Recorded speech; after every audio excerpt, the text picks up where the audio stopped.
Talanta za Zeysha. Karibu kwenye simulizi zinazosimuliwa na Zeysha.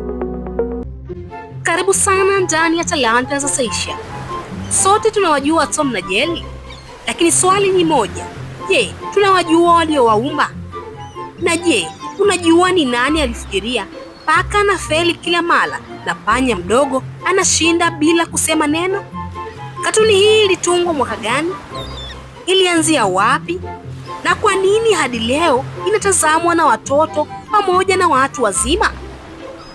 Jibu ni moja. Leo ndani ya Talanta za Zeysha tunafungua pazia la historia ya Tom na Jerry, hadithi iliyojificha nyuma ya vicheko, mafanikio na ulisi usioelezeka. Usiondoke, maana ukweli wake ni wa kusisimua kuliko unavyodhani. Karibu nikusimulie.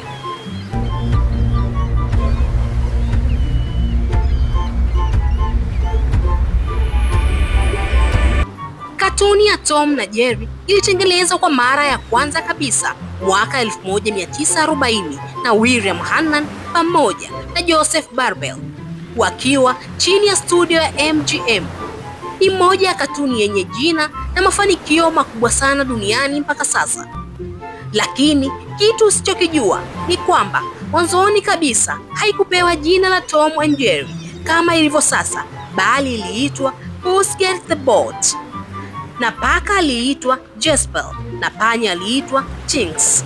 Baada ya majina ya Tom na Jerry yakaja kupendekezwa na mmoja wa wafanyakazi wa studio hiyo, ambaye baadaye mapokezi yake alikuwa mazuri. Mfanyakazi huyo baadaye alizawadiwa kiasi cha $50.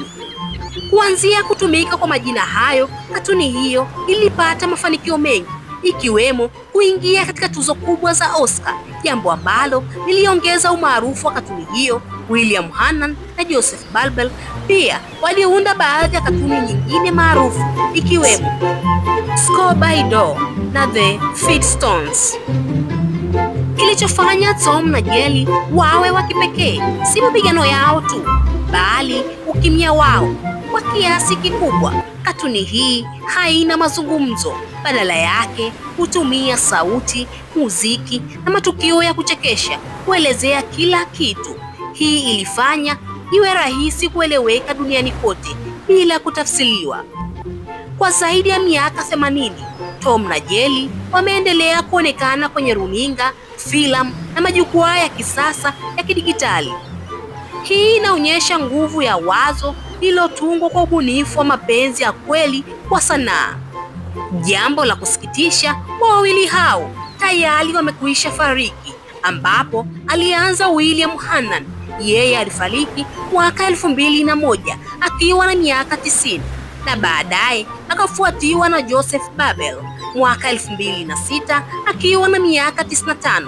Lakini licha kutokuwepo, ila mpaka sasa watambulika kama miongoni mwa watu wenye ufalme wao kwenye upande wa uundaji wa katuni.